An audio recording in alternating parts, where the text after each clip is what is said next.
välkomna. Hör ni mig? Ja, utomordentligt välkomna. Det är ett litet orkesterdike emellan oss, men det ska väl gå ändå. Ibland brukar vi kunna krypa rakt på er. Jag heter Stefan Johansson och är chefdramaturg på den här teatern, och ni är dess publik och våra ambassadörer för Figaros bröllop som har premiär här om 2 veckor. Figaros bröllop av Mozart och da Ponte. Och vad det är för ett stycke och hur det kommer att bli nu i den här nya uppsättningen, det har jag fått med mig den här fantastiska gruppen människor för att berätta för er. Och de har avbrutit sitt hårda arbete 2 veckor före premiär för att ge oss några smakprov och berätta hur föreställningen är upplagd. Och nu ska vi se vilka jag har här. I'm going to present my panel. And I will start with our director, world famous Peter Stein, who does his first original direction in Scandinavia with this production. An applause for Peter Stein.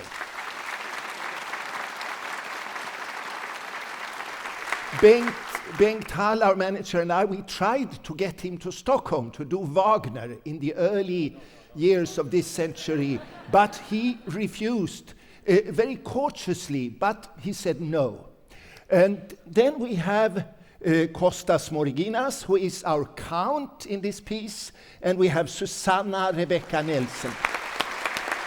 Yes, Susanna, the to-be wife of Figaro, his valet, who he searched for so much during the piece. Charlotta Larsson, many times the prima donna on our stage here and a very well-known artist. She will this time take the part of the mother, Marcelina, but she will surprise you. Charlotta Larsson. The very, very young person beside her is the very, very young countess who is rather sorrowful in her castle, Evgeniya Sotnikova. And Evan Rogister is our conductor. You made his acquaintance already at the summer concert with Figaro this summer. Evan? And then we cannot do things on a bare stage. So here we have Ferdinand Wögerbauer and Anna Maria Heinrich, who we know from Louisa Miller some years ago, who do scenography and costumes for Le Nozze di Figaro. And we also brought our pianist Max Lörstad, because even before we start to talk, I think that we should listen to a little singing, a little music from this piece. There is a wonderful duet in which the Countess and Susanna, her chambermaid perhaps, they make together a little intrigue about a letter, one of those many letters with little needles, many needles in this piece. I was very surprised by this when I saw it the first time. That was so strange with all those little needles. But they are singing, they are sort of making some poetry of a love letter. And let's listen to this before we start to talk. Evgeniya and Rebecca.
Thank you, thank you.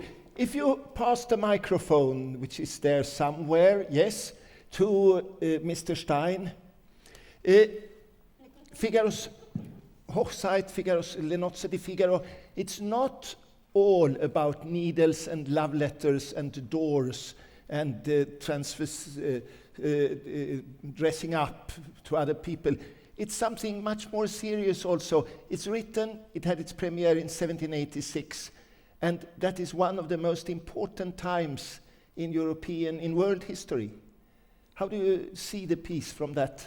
Yeah, the problem of this play, of this opera, is it stems from a play of a French author, of Beaumarchais, La Journée Folle, which had a rather strong impact in the French Revolution, because the text of Beaumarchais is rather revolutionary. Figaro, in this text, is somebody who is against the nobility and has an enormous, very politically in these times, very dangerous monologue about how to fight against the nobility.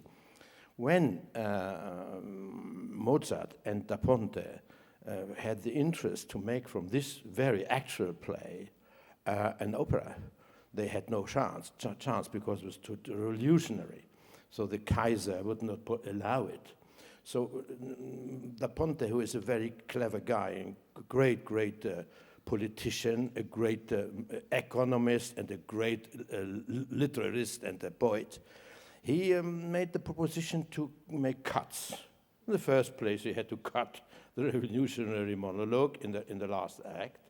And plus, he said, we make a kind of joke out of that, a pure comedy mechanism about something what is rather always actual. It's about the heterosexual love. And this is the center of the play. And so he succeeded to get the permission. That was a very hard job for him to do so. And this is clearly what we feel in this opera. In the first place, the outer aspect of the play is a comedy mechanism. It is, and this is for me, such a nightmare, because I prefer to make on stage something that makes sense, that we tell a story that makes sense. And this is not the first aim of this opera, because there are not only needles. These needles are not the problem. We have only two. But we have a lot of papers. We decided now every paper has a different color so that the public can understand what kind of paper is now spoken about.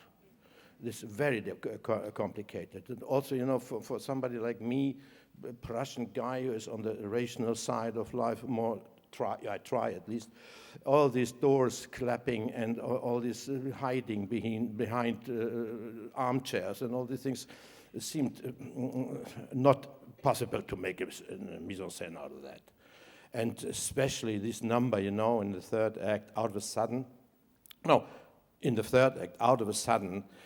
two big enemies, Marcellina, who wants to marry Figaro, who absolutely not want to marry this old woman, they out of a sudden became not enemies, but mother and son. And this is how many bars? About 20 bars, 28 bars, not more. So these are things have nothing to do with sense and realism. And nevertheless, we try to do the whole thing that at least a kind of, scenic and dramaturgical sense comes out of what we do there. There's another scene who normally is never done, and we perhaps are the first that will do it on stage. It's in the last act, because in the last act there's a changing of couples. La Contessa is clad as Susanna is clad as Contessa. There are quintet on stage, where three of these five people are not knowing each other, do not hearing or seeing each other. But clearly they sing, no? So they should hear each other, but they don't hear. Okay, we can introduce this as a convention, that they do not hear each other, but how make it work that they do not see each other? And this, it's rather complicated. Plus, there's a scene where Cherubino wants to give a kiss to the Contessa, who is not Contessa because Susanna, because clearly the Contessa doesn't dare to kiss, but he wants to kiss Susanna, because Susanna is not Susanna, it is the Contessa. And so Cherubino, he is played by a girl, by the way, by a woman, he wants to kiss Susanetta, false Susanetta, but out of a sudden comes a head of the Conte between, and the kiss goes on the head of the Conte. And the Conte goes around and gives to Cherubino un schiaffo, what it is in English, a slap, but the Cherubino is away, the slap gets in the face of Figaro, who meanwhile is also there, Can you imagine? This is a very difficult traffic that's going on there on stage. Okay? But we try to do it, This is what I offered to the singers, and that's not easy for the singers because they have to follow all these indications, not only for the voice, the indications in the score. There's everything written in the score. What we realize is what's written in the score. Do we anything that's not written in the score? I don't think so. Perhaps 2 or 3 things we do not do because it's impossible. But so this is the way. Now, the incredible thing is clearly the music in this opera. And we have these funny things, this unbelievable comedy mechanism, but out of a sudden we have, as we heard here, this letter scene. This is a letter scene which is a part of the throughout the whole play there is a kind of conjuration going on against the poor Conte, who his fault is, I must admit also my fault, he wants to make love to Susanna. And this is a normal male tendency. Also the Neanderthaler had this tendency, So we should not, this is the problem. The basic from the Da Ponte play is something very, you do not need computers to actualize, to make actualization and modernization, especially because the big problem in any kind of modernization is how to cope with the basic situation of the play. Because clearly, every director says, how we do it, set it, what costume they have. They need the 20s, it's a nice costume, 20s. No, end of 19th century, also a beautiful costume. Oh no, let's make the 60s, oh yes. Oh no, today, with computers and cell phone, and so forth, Susanna calls Figaro, cell phone, why not? The big problem is that all the way in every act, all of a sudden, always, especially the chorus, sings, thank you very much that you destroyed and you gave up this terrible law of prima noctis. What is this law? This is a law that the historians not have even realized that it really existed, but it existed as a myth in the French Revolution, that the nobility, the Conte, has the right in the marriage of some dependent of him, a servant of him, to have the woman in the night of the nozze, of the bröllop, before the marito, before the husband. The husband. The jus prime noctis, the right of the first night. And this is this basic theme. Always they sing about that. Thank you that you gave it up. Thank you that it gave it up. And he says, yes, I gave it up. I gave it up. But if you enter there with a car, I think, in the 19th century already, and also in the 20th century, a lot of things of the 18th century is still existing. For example, the desire of men to have relations with girls, and the other way around. But no, the law of jus prime noctis doesn't exist anymore. We must, if this is a progress, I don't know, but at least it doesn't exist. So how we can cope with that? And this is with me not possible. So it will take place, the whole thing, in that time, in 1785 or something like that. We should really come back to that also when we talk with your team. But Peter, when you explain this, it is very easy to understand that If the director manages to fix all those problems, then the piece seems very easy to understand for the audience. Because most people in the audience traditionally think, Le nozze di Figaro, oh, that's a nice piece. That's a piece which will entertain me when I see it. And then really what you tell us is that it's such a complicated mechanism, so that almost the content could disappear somewhere. This is what I always try to do in a very conservative way, to make sense on stage, dramaturgical and dramatic stage sense. The sense, in philosophical sense, it's very difficult to find in this play. But you can find incredible emotions. For instance, the emotion of jealousy of the content, the emotion of deep, deep, deep love of Susanna. But in the form, she sings in the fourth act an aria, who is my favorite. And the problem is that there is on the stage Figaro, and he thinks that is not sung for him, but for his enemy. So he is furious. So it is, it is made in brackets, the whole thing.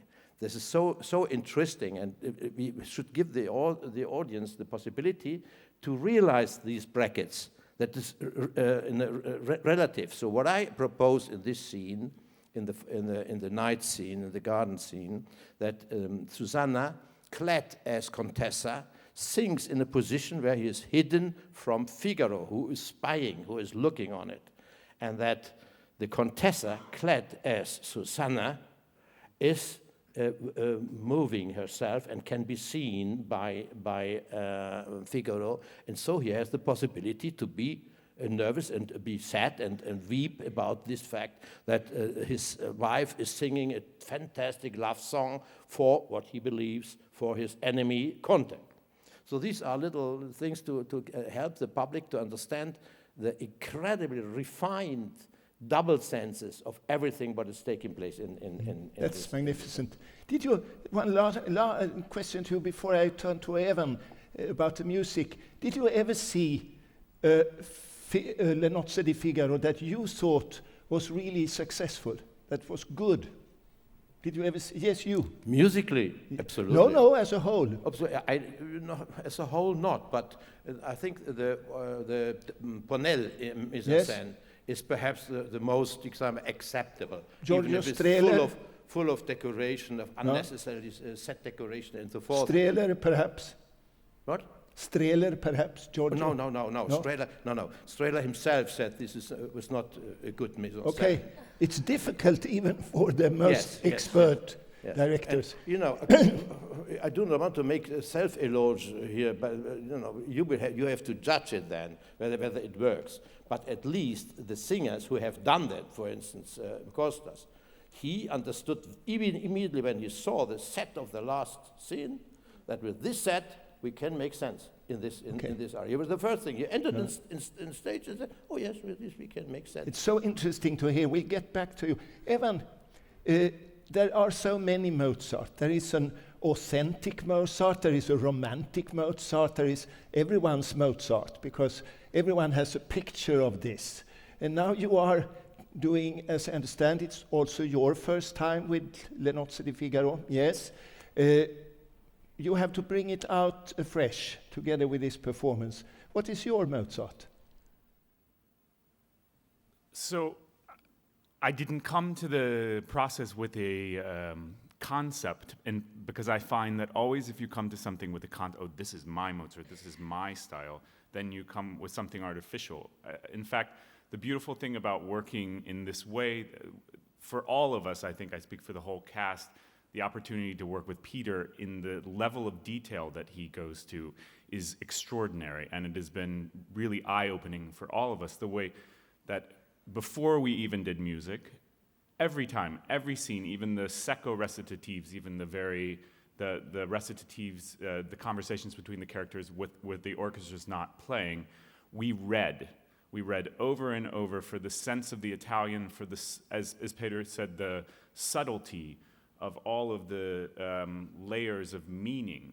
And it was only once we felt that we had a grasp of that we added music. And the miracle of that, and that's why I think it's important to not come with a concept, is that then all of the sense is mirrored in the music of Mozart. And you see that truly this collaboration between Mozart and Da Ponte was one of the most significant working relationships in the history of Western art. The way that they were able to mirror each other's subtleties.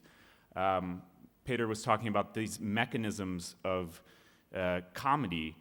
What Mozart does in the second act finale and in the fourth act finale are probably, at the time that it was written, it was completely revolutionary, the way that he was able to create one scene, and you think almost, well, this scene must be the end of the opera. It's so powerful, so beautiful. And then all of a sudden, the rhythm changes, the dance changes, and then it's an even bigger scene that you couldn't have imagined. And then that's topped by another one.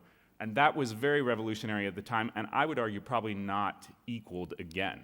The second act finale is one of the most perfect pieces ever written. And then, on the opposite side of this comedy mechanism that Mozart has created with Da Ponte, he then reaches to the very depth of human expression. They're mirroring each other, both in the second act and the fourth act, are two moments of just profound humanity, where all of the craziness of the comedy stops for 1 second, and the characters, particularly the two couples, realize that they love each other and that everything may be okay. That happens in the second act finale, and it seems like everything is okay, and then Marcellina and her compadres come in and create havoc again. And then we don't see that again until the very end, I could say only maybe 1.5 minutes from the very end, is some of the most, if you need any reason to come to see, I mean, I think we're preaching to the choir because you all are already coming, but if you need any reason to tell your friends to come, simply the last 10 bars before the last minute is some of the most beautiful, soothing, humane music that was ever written. And of course, it's impossible to speak about music because you simply have to hear it. But we can speak about our reactions to the music. Yeah. Because what you are talking about now, your predecessors, let's say 60, 70 years ago, they only wanted the beautiful side of Mozart. And when we heard Peter Stein describe the irony, for example, if we take Susanna's aria in the last act, it's so beautiful, but perhaps it's also play acting for somebody who is listening to her and doesn't know who she is, or if she is the countess, right. Who knows? And this side, this irony, this double irony, that was difficult for many conductors to accept. They wanted it to be deep, humane, beautiful. How it's to you? Well, it only comes out of working in a way like this. Peter and I were speaking about, I mean, it's also very humbling to work with him because his normal collaborators are the great conductors, and the same for the singers. He normally works at Salzburg and Vienna, and so we get this chance to dig in deep for 8 weeks, and it's only out of a process of everyone committing, everyone coming. I mean, we've all rehearsed more than is normal in an opera house, but then, only then can you create all of these layers in the music. And it's only from this commitment that everyone will work together in this depth for so long that you can create. I think we feel very proud that to be able to arrange that for you here. Now I think we should hear some music again. We go right into the scene where the Count, Susanna comes to the Count on pretext to having his, what is it? Yes, for her Countess. But they are really dealing with something else. Should they meet tonight or not? And what is his idea behind this? But yes? I must tell that this is one of these moments where everything is not true. It is a real love scene in the music, very tender, but always there are little moments in the music and also in the text where you understand, no, she is not willing to go And with him in the she garden. has great trouble to say yes all the time. Her Yes. no is what she really means, and it gets out. At the very end, there's a beautiful music of unification of a female and a male voice. But the one says, "I'm so happy that you come in the garden," and Susanna says to the public, "Sorry that I'm lying, but I have to do so." But the music doesn't tell that. The music is the same beautiful, beautiful music, and Yes. it's a kind of embrace. But the text is totally different. And this kind of double, steadily irony gives such a thrill on the beauty of the music. It's wonderful, and it's very who modern, we want really. absolutely to transmit. Whether this is successful, you have to judge later. So, Kostas and Rebecca, so take the floor.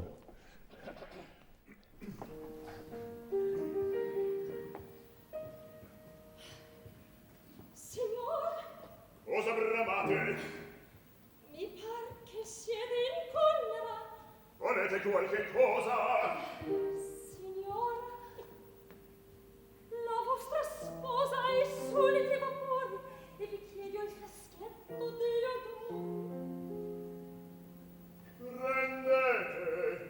Ormai ricordo. Ma no, potete ritenerlo per voi. Per me? Questi non son male da donne triviali. Un amante che per dar caro sposo sul punto d'ottenerlo. Pagando Marcellino con la dote che voi mi prometteste. Io vi promisi quando?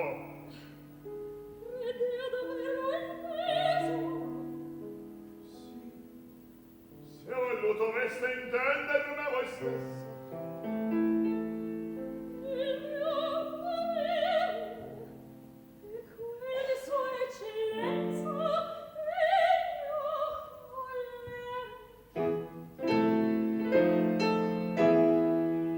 Crudele perché io lavori la guir così. Perché crudele farmi la guir così. Signor, la donna mi ora tempo di dir di sì. Dunque in giardino verrai Se piace a me verrò. e non mi mancherai. Non mi mancherà. Verrai, Sì. non mancherai, dunque verrai.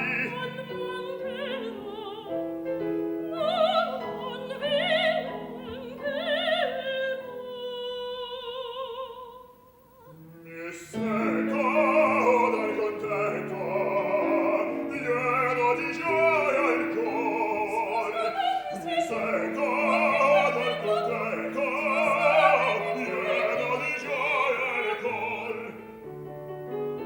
Dunque in giardino verrai e non mi mancherai.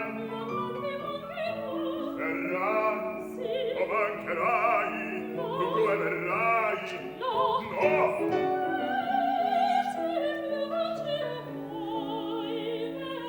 Non mancherà, dunque verrai. Non mancherai. Sì.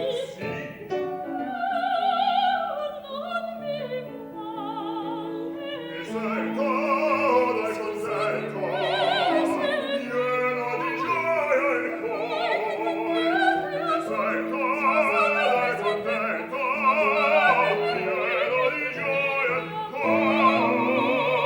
Pieno di gioia il cuore. Pieno di gioia il cuore. Pieno di gioia il cuore. Pieno di gioia il cuore.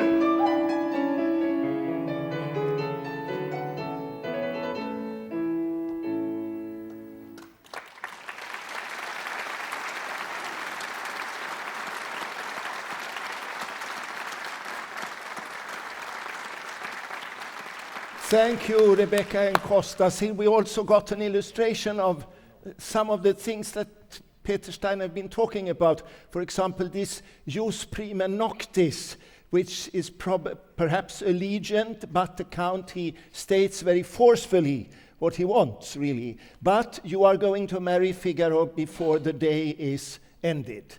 Yes. And he will have to go back to his wife, who is much nicer than he remembers. So on. Peter was saying something which I think the audience is very interested to hear, and that is that we are this time being very modern, because we are not doing an updating. We are doing 18th century, for an 18th century piece. And your motivation is very clear, that there are so many things in Le Nozze di Figaro that cannot be understood if you move it, just for the sense of moving it to today or whatever.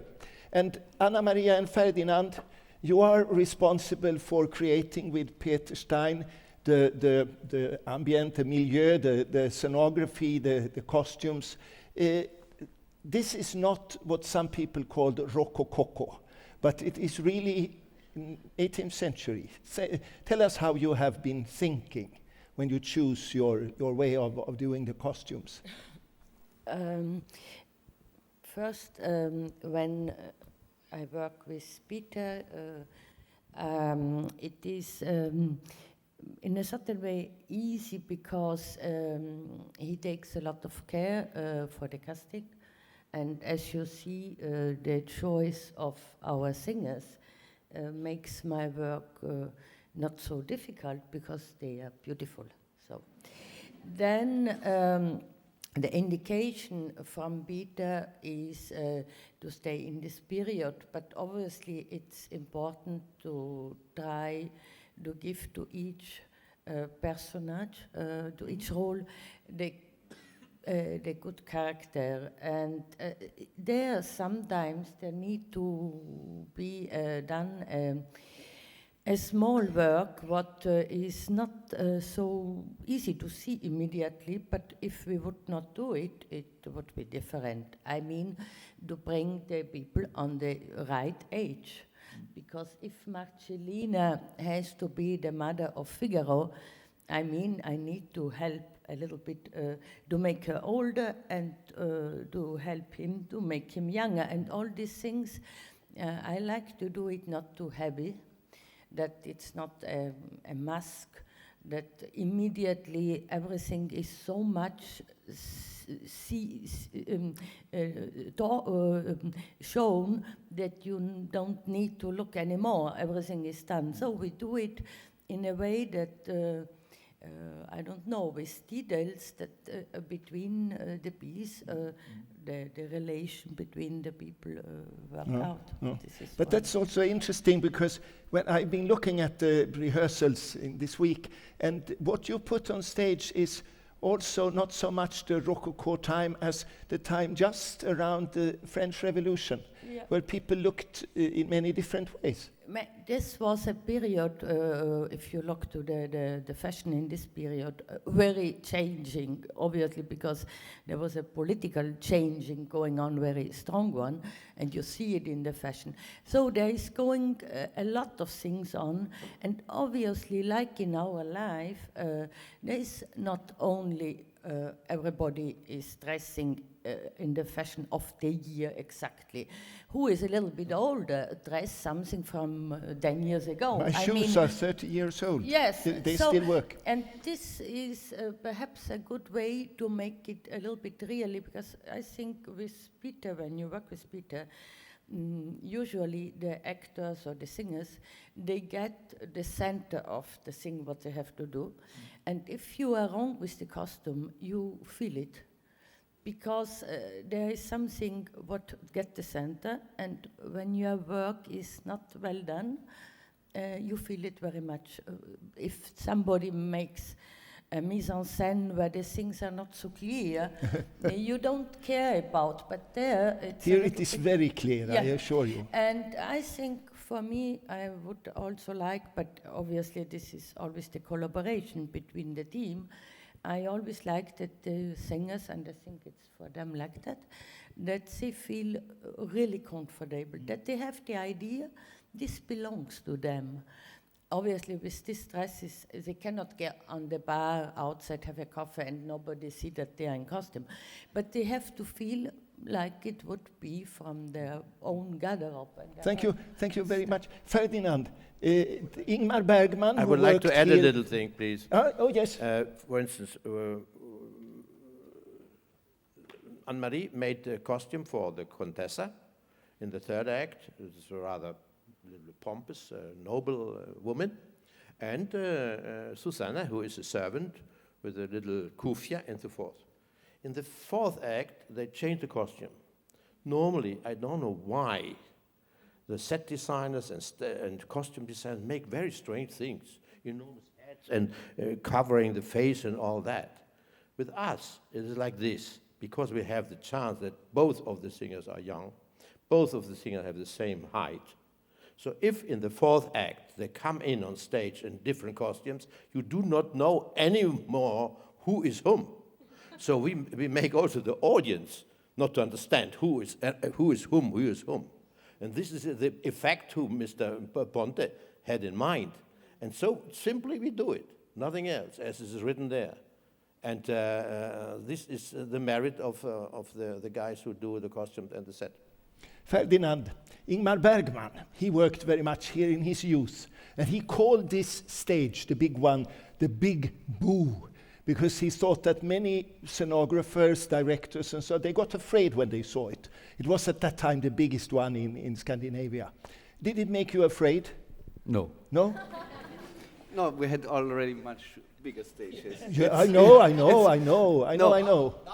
But it does not only come from meters, it also comes from the way it's built and so on. But you have filled it with... This space, as you're sitting now here in the room, this is the size of the theater, but will be also the size of Figaro. So it's a little bit smaller as the bigger space, which is a little bit... It's a bit smaller than the Big Boo. Yeah, and because the big one is really a little bit complicated to create just a triangle. And so we try to create space for our artists. But I think they feel real in the relation, in the deeps, in the wide, so that her steps, her hurry are real, so that they have the time to run up and to go back, to go forwards, and that is disconnected with a real measurement of the body. But I also think that I will not tell them what it looks like, because you cannot describe it either, but I think the audience will be very happy and interested when they see, especially in the very last act, where we can see very clearly all the things that Peter described for us. Because a system of hedges, we won't reveal too much about it, but it will feel everyone at home, because there are 2 pavilions and infinite number of hedges. You're happy with it? Yeah.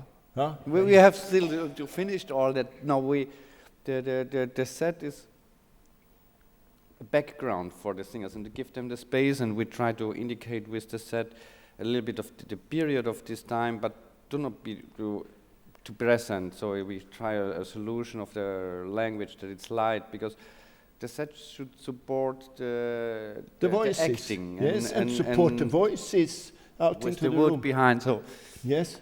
So now we are nearing the end, and we will end on a rather special note, because there is, Evan, you have the possibility when you do Figaro to choose 1 or 2 or 3 numbers that you can do or change them or put an alternative in space. And we have made only one change, really, that we will hear Marcellina sing a big aria, which Figaro's mother usually does not sing. Yeah, technically it's not a change because it's from the original text. It's just that it's often cut because you don't have a singer with the capability of Charlotta.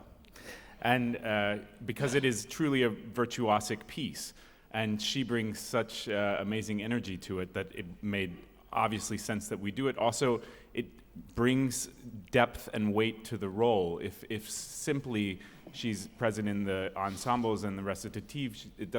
You don't feel the importance of this relationship between Figaro and his parents. No, and it's a slightly different kind of music from how the other ladies express themselves. Certainly, it's almost in a way it's a concert piece because it has and a prima donna piece. Two clear sections, an introduction section in one rhythm and then another one in another meter. And what is it about? Now comes my dramaturgical vein. I told you it's about goats and rams. Exactly. And as I told you at the first reading, that Mahler, who did several productions of Figaro, Gustav Mahler, he didn't like coloratura too much. So he wrote instead a recitativo of his own for the court scene, in which a mezzo-soprano, Marcellina, had a speech on women's rights, feminist speech like in Beaumarchais. But that we do not dig out for this. I don't know what it sounds like. It would be interesting to see. But instead, we have this song about, as you say, goat and rams. Why cannot men and women keep peace when the capro and la capretta can do it? Peter? No. No, but this is, it is always like that. In the fourth act, musicians, conductors, and also directors have the tendency to make cuts. Because in fact, there are a lot of arias who are totally not necessary for the going on. This opera is extremely long, and in a certain way, the structure is very, also this, I like this immensely. The structure is like this, that after the third act, the play is finished.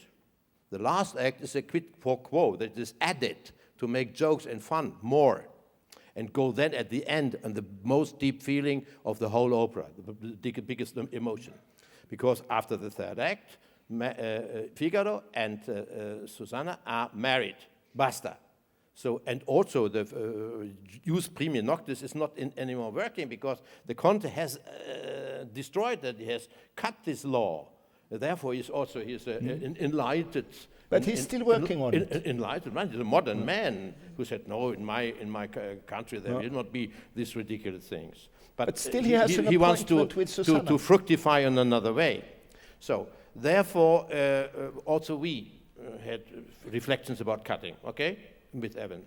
And so we cut, for instance, the aria of Basilio. There's an aria of Basilio who really goes a little bit out of any kind of reflection. But I insisted, especially I insisted, to have the Marcellina aria in because of political correctness. Because in the last act, there's an aria of Figaro where he says the women are shit. Be careful, men, because they are terrible. You must never have women. No. There's aggression against women. And in this scene, there's aggression against men. Because only because you men, you are against our poor womanhood and so forth. This is so politically correct, okay? But in Sweden is very important. So I did this. You understand? But now I will thank my excellent panel, and we will say goodbye to you with the aria of Marcellina, this seldom heard piece. Charlotta Larsson, and thank you all for participating.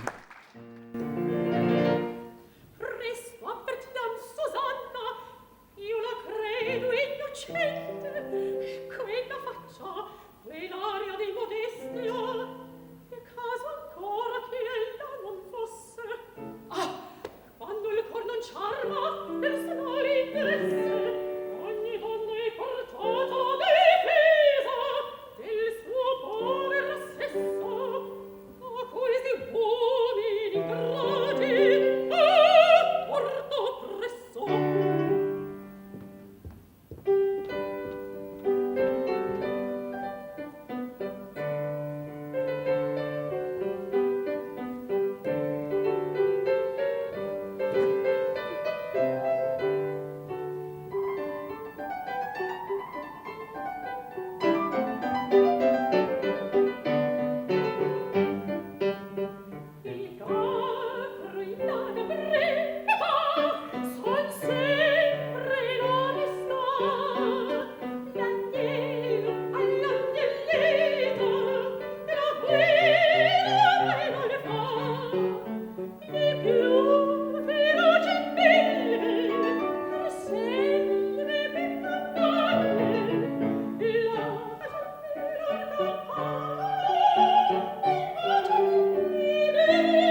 Tack så mycket. Tack för att ni kom hit och tog den här timmen av er lördag, eller dessa 45 minuter. Och som sagt, ni är Figaros bröllops ambassadörer i Malmö. Vi vill ha fulla hus här hela tiden. Välkomna tillbaka. Tack!